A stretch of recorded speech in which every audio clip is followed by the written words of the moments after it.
On September 1, 1983, Korean Air Flight 007 crossed into Soviet airspace by mistake. A Soviet Su-15 interceptor shot it down. All 269 people on board died. The plane was not on a spy mission.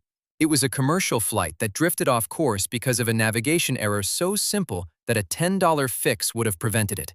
The pilot had the wrong coordinate loaded. That was it. The US president at the time was Ronald Reagan. His response was not a speech or a military action. He signed an executive order that would give every person on Earth the ability to know exactly where they are at any moment, for free. He gave the world GPS. But here's what they never told you. The GPS system Reagan promised to open was already built, in secret, at a cost of $12 billion, for one purpose that had nothing to do with helping you find a restaurant. The secret GPS could do something the public version deliberately could not. And the story of why the military crippled it before giving it to you is one of the strangest technology stories in history.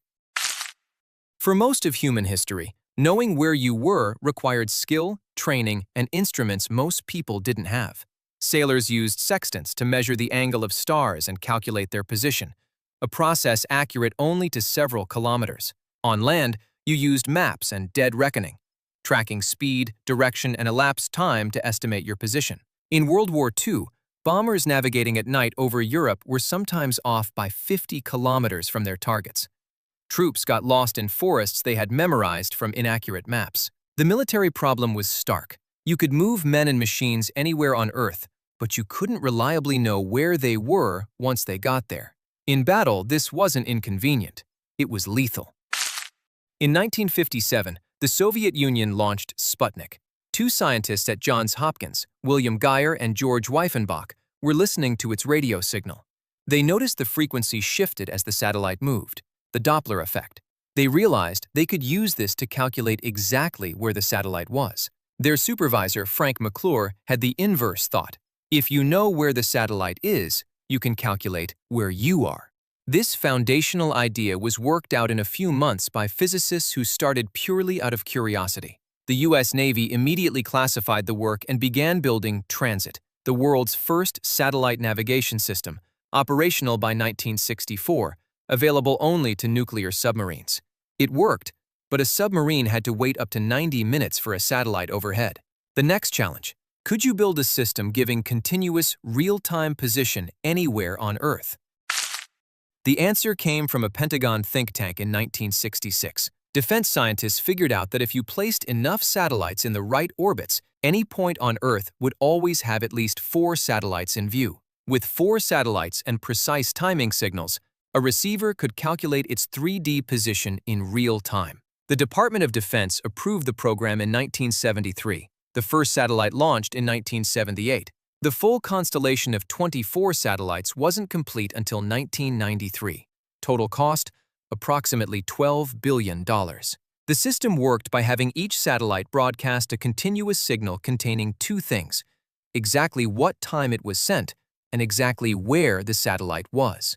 A receiver measured the tiny time differences between signals from multiple satellites and calculated its distance from each. 4 satellites gave you a precise 3D position. This required atomic clocks, accurate to a billionth of a second, done in a device small enough to hold in your hand. Here is the secret most GPS histories skip. The military deliberately made the public GPS signal wrong. When the Department of Defense decided in the 1980s to allow civilian use, they were worried enemies could use GPS to navigate missiles with the same precision as American forces. So they built in selective availability, intentional errors as large as 100 meters. Your receiver might tell you were on one street when you were actually a block away. The military's encrypted precision positioning service was accurate to 10 meters. The civilian signal was accurate to 100 meters on a good day, and most people had no idea it was being intentionally corrupted. The civilian GPS market grew enormously despite this. Farmers, shipping companies, airlines, all building workarounds to a deliberate government handicap. The FAA alone spent billions building ground correction networks just to bring aviation GPS to usable accuracy. Money spent entirely because of a broken signal. Most users thought they were getting the real thing. They were not. Back to September 1st, 1983. Korean Air Flight 007 departed Anchorage, Alaska, bound for Seoul.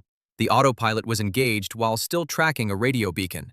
When the plane crossed into open ocean, it flew a straight magnetic heading instead of the curved navigation track. Over 5.5 hours, it drifted more than 300 kilometers into Soviet airspace. No crew member noticed. There were no landmarks over the ocean, and the nav system showed them on course because nobody had programmed the actual route. Soviet radar tracked them. Interceptors were scrambled. A Su-15 fired 2 air-to-air missiles over the Sea of Japan. All 269 people died. The cause was immediate and clear. The crew had failed to switch the autopilot from heading mode to navigation mode.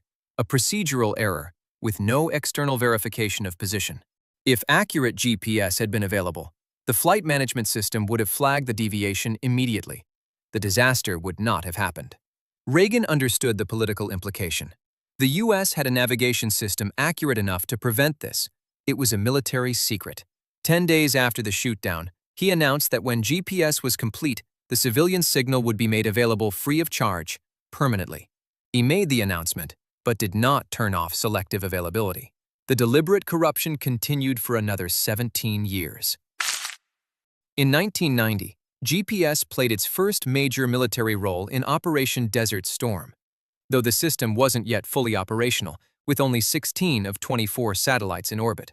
The military rushed 12,000 commercial receivers into the theater because military-grade units were insufficient. These were civilian units with degraded accuracy. The desert offered no landmarks, no roads, no rivers. GPS transformed this environment. Ground forces knew their positions.